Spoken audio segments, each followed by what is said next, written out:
It's 35 degrees out here on the patio, and do we have any precipitation on the way to southern Wisconsin in the form of rain and snow? How long will the mild temperatures stick around? Let's have a chat. And the village of DeForest meets once more to discuss a proposed data center when the company QTS expects the project to be complete. And Epic Systems at the center of a new lawsuit why Texas says the company runs a monopoly. It's all coming up on News 3 Now at 10. Good evening. Thanks for joining us. I'm Eric Franke. And I'm Sarah Carlson. Well, it was a sunny and mild one today. Yeah, you could feel the warm up. Alex, any chance of snow or I guess rain's really what you're keeping an eye on in the forecast? Yeah, both. Rain in the forecast. Can you believe that with bitterly cold temperatures that we experienced this weekend and 30 below wind chills? Now we're talking about rain in the forecast and some snow as well. Let's break that down here. There's a good chance that we will be seeing precipitation later Wednesday night going on into Thursday, and that is not all going to be in the form of snow. Oh no, we have rain right around the corner. This is what it will look like Thursday morning, all green here. That means we're going to have showers Thursday morning at 6 o'clock in the morning, and then colder air fills in by the time we get to noon from Madison to Monroe up towards the Dells. We'll start to see that rain mix with and change to snow, and it's back over to all snow on the backside of this weather system with strong winds out of the north and out of the west and temperatures that are really going to take a nosedive. And this is heads up here. First, to let you know, Thursday evening, that commute going on into Thursday night, we'll have some slick spots because temperatures are really going to nosedive when I come back in a few minutes. A little bit later in the newscast, I'm going to show you how quickly those temperatures are going to fall. We have a flash freeze on the way. Alex, thank you. Tonight, the debate over a proposed artificial intelligence data center in the village of DeForest continues. Our Arman Rahman takes us to the village board meeting where many residents voiced their continued opposition. There have been multiple village board meetings leading up to tonight and multiple more on the docket where the QTS data center is set to be discussed. But village residents have the same message. They don't want it. We don't need this data center. There are too many unanswered questions. Others say the ball should be in QTS's court to provide answers. This whole project lacks transparency.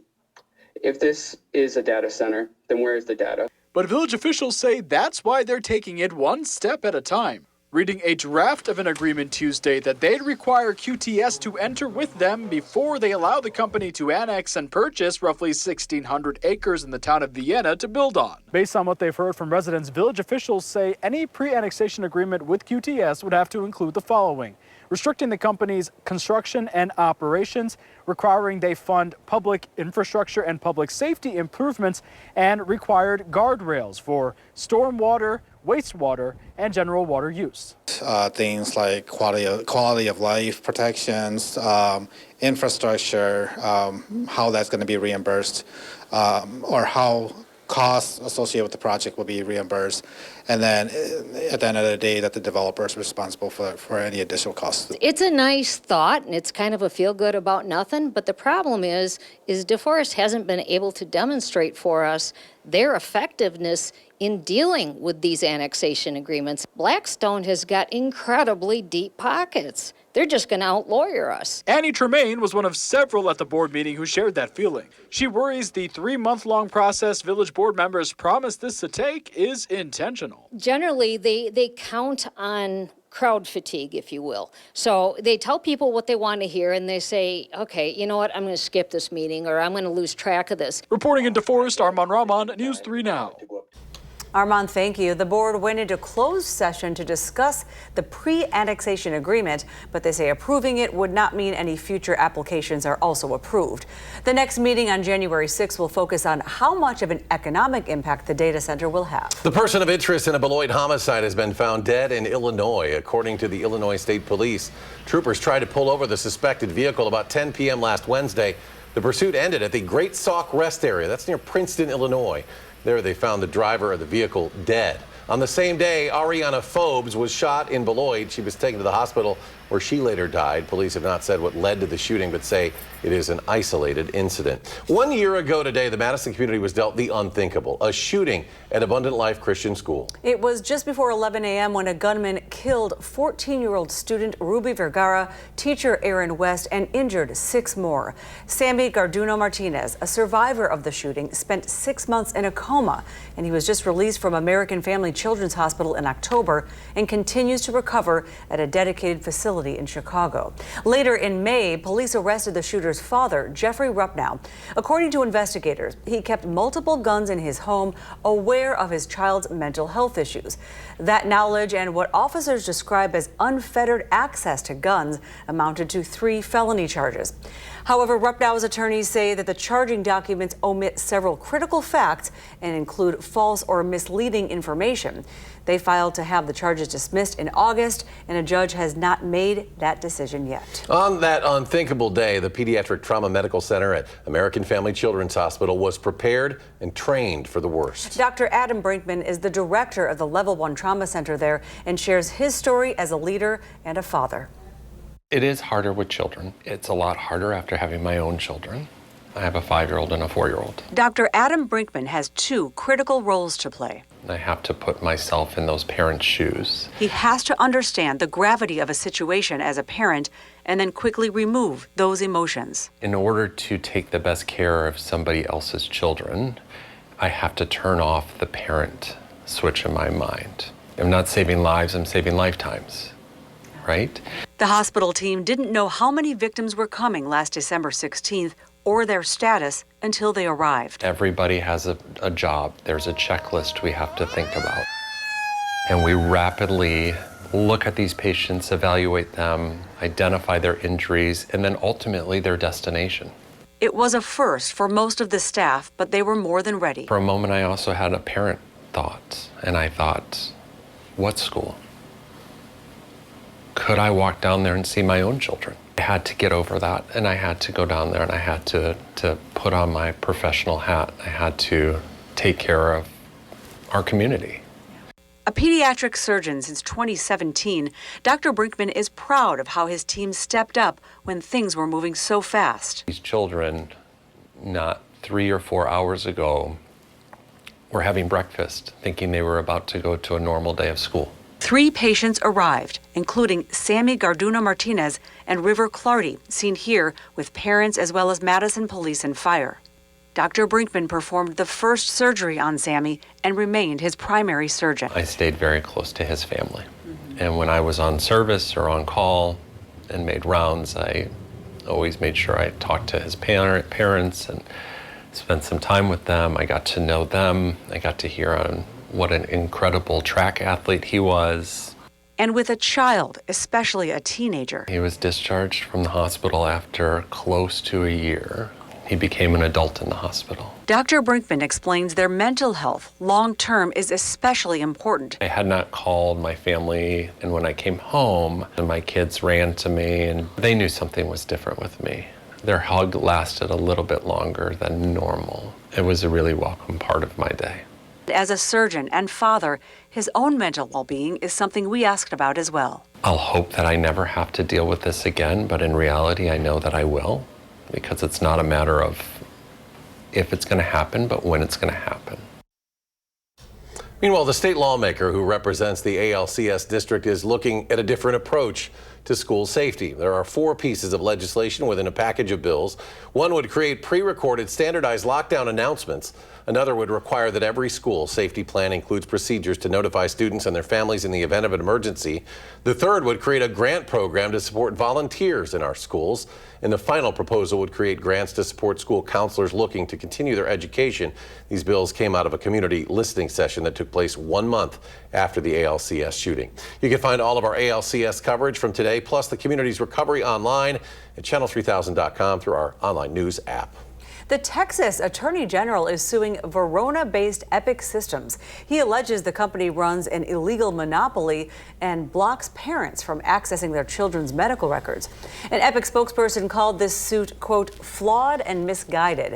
And this isn't the first time Epic has been accused of stifling competition. Minnesota-based Cure IS sued the company earlier this year. Well, respiratory illnesses are ramping up in the U.S. There are 3 flu viruses circulating across the country. A new variant, subclade K, is driving most of these infections. Doctors add that the number of cases for COVID are nowhere near what has been seen in prior years, and RSV levels have also been low. Researchers are concerned after a recent survey found that fewer people are reading for fun in the United States. According to the University of Florida, over the past 20 years, reading for pleasure is down 40% 40% among Americans 15 and older. Researchers say it's likely due to multiple factors, including the rise of digital media, less leisure time, and less access to books and libraries. Other studies have shown associations between reading for pleasure and impacts on health, like improved well-being, relaxation, stress reduction, mental health, and even empathy. While the decline in reading for fun may not come as a surprise, researchers say the number of parents who report reading to their children is shocking, now sitting at just 2%. The Carnelian Art Gallery in downtown Madison is displaying its last exhibition of the year. It's titled Surrealism. The theme is centered around the weird, strange, and bizarre. 8 different artists created works that take on a dreamlike and uncanny quality with both 2-dimensional and 3-dimensional pieces. If you're more of like a landscape or abstract person, maybe this isn't quite the show for you, but we also encourage those who might be initially shocked by this type of art to push the envelope a little bit with their thinking. And there will be a holiday reception for this on Friday. The exhibit runs through December 28th. Admission is free, and more information can be available on carnelianart.com. Next at 10, Alex tells us how long this warmer weather will stick around. And Madison's District 8 Alder seat is up for grabs. We'll introduce you to the 2 student candidates seeking the position. You're watching News 3 Now at 10. Welcome back. Madison's District 8 Common Council seat is up for grabs after current Alder MGR Govindarajan announced he will not be seeking re-election, a seat that is traditionally held by a student. Our Maren Rosen went to campus today and spoke to the 2 candidates who launched their campaigns.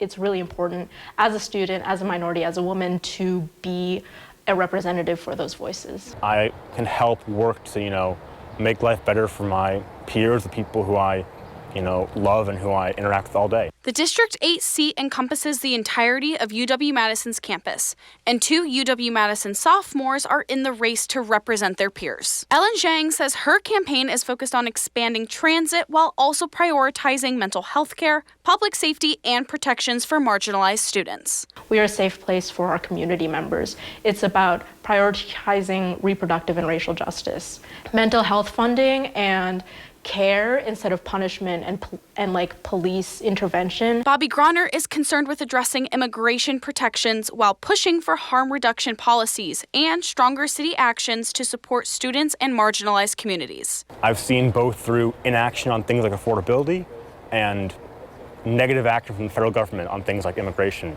People are being hurt. I saw what you could do on the Common Council. I saw what had been done.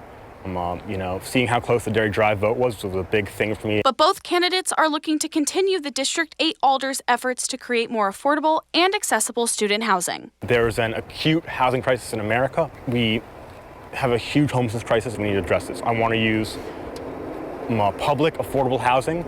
Students really care, number one, about affordable housing. It's just so difficult. And so regarding that, I really want to, number one, increase the supply, but also create more tenant protections. With a few months left to campaign, both candidates are looking to be the voice and support for the student body. I think that for myself, I really want to bridge that gap, and I want it to be that people know who to turn to and what the city can do for them. I think that's important that we have our own voice, that we can ensure that we are working to be the best part of this community we can be, and that the community is in return serving us well. Reporting in Madison, I'm Maren Rosen, News 3 Now.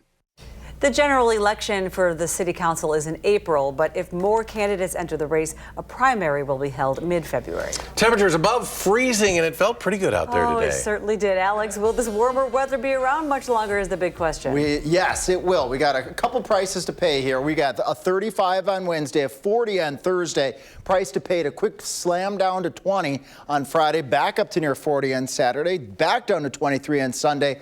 And then some consistency, temperatures staying in the 30s as we head out towards the Christmas holiday. But when you have a huge temperature swing here from 40 on Thursday to 20 on Friday, there's going to be some weather in between, no doubt with that. Good chances for precipitation. Will it be in the form of rain or snow? A little bit of both. Let's track that here with Future Track. Rain as we go into Thursday morning. Rain at 6 o'clock in the morning. When just 2 days ago at 6 o'clock in the morning, we had wind chills as cold as -30 in some areas. That rain sticks around through around the lunch hour on Thursday for Madison.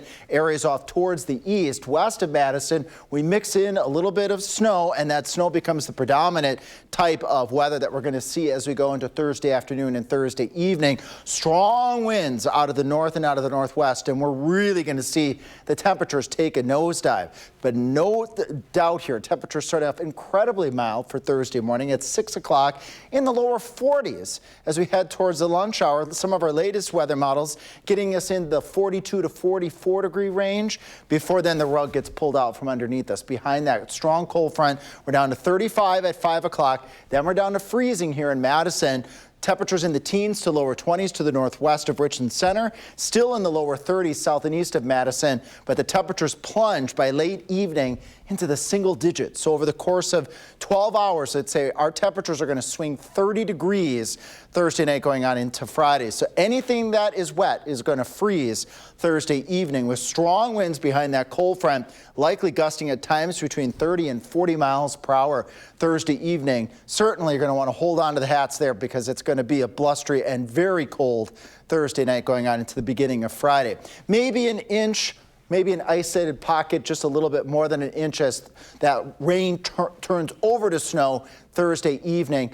But nonetheless, anything that's wet Thursday evening with falling temperatures, wet surfaces will freeze. We are looking at a few slick spots to develop during the Thursday evening commute, lasting into Thursday night and into early Friday. And guess what?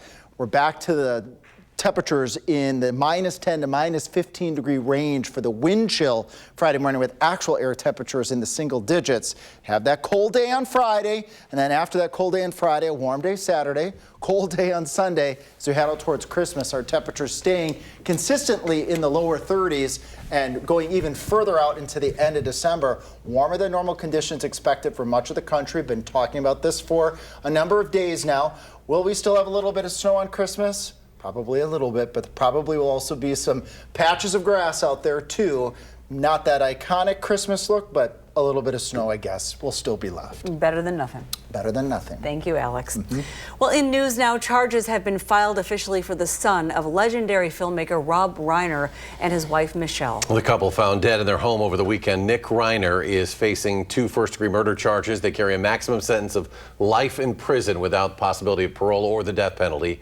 Nick has apparently retained high-profile defense attorney Alan Jackson, who secured an acquittal for Massachusetts murder suspect Karen Reed. The Trump administration is defending attacks on alleged Venezuelan drug boats.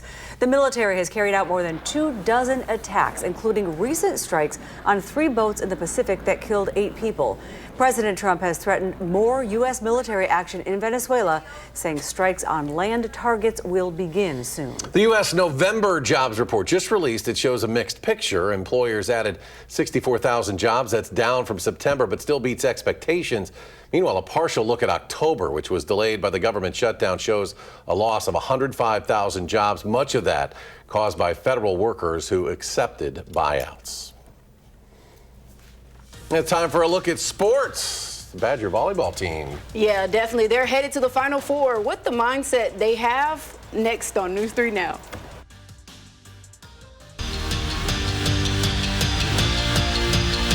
The Badgers are dancing in dark mode, it should be called, because every game they've worn the legendary black jerseys that were introduced in 1999, they're undefeated. But it's not luck. It's the grit that this team has because they just refuse to lose. While others may think they're underdogs because they're the 3rd seed that made it to the Final Four, that is not how the Badgers choose to identify. I think we walked into this with the mindset that everybody but us thinks we're underdogs. I think we walked in knowing exactly who we are and what we have practiced and what we have worked on and the talent that we have. And we came in with the intention of showing people exactly who we are and who we know ourselves to be. And after a tough loss to Nebraska, the Badgers are back in action Friday night down the road in Milwaukee, taking on Villanova. For the past couple of days, they worked on strengthening their defense. That was the main focus because they had to address that, and it's important for them to be able to make it into March, deep into the madness. defense wins championships. Like, you know what I'm saying? That's what we're trying to do here as a team. So, you know, we just getting back to the basics of just, you know, the fundamentals of defense and coming together, getting more connected on the defensive end. And, you know, right now, you know, the days we make shots, you know, we're a great team, but the days when they don't really fall, we get a little bit exposed on that end. And if we could, you know, hold up on that end better, we'll be in a better position. And senior cornerback Ricardo Hallman accepted his invite to play in the NCAA new All-Star American Bowl in Orlando. He gets to go back home. He's from Miami, Florida. Hallman finished the season with 27 tackles, 2 interceptions, and 4 passes defended. This bowl game gives players an opportunity to showcase their talent in front of NFL scouts. And we'll be right back with the weather. Colbert's all new with Anderson Cooper and Andy Cohen and First Lady Melania Trump. What? No. CBS Tonight. Finally, tonight, what's old is new again. According to a new report, vinyl record sales have risen by an average of 18% per year over the past half-decade. Analysts say Gen Z is largely to thank for the boost in sales. You gotta love this. Nearly 60% of Gen Z music fans say they like the aesthetic of records, and 37% say that they use the vinyl to decorate their homes. One high-profile person helping with this boost in vinyl, you might guess, Taylor Swift. 5 of her albums were listed in the U.S. top 10 list of best-selling vinyl albums. I can say that? Vinyl albums. Thank you. In 2024. All those Swifties, they buy one that you can play on the record player, and they also buy one you can hang on the wall as a decoration. She knows how to do it. Final check of the forecast. Yeah, up and down with our temperatures the next couple days. Can you believe we're going to be in the 40s on Thursday, and 40s Thursday morning, for that matter, with rain changing over to snow. I think we're going to have a flash freeze Thursday night, meaning temperatures go from 40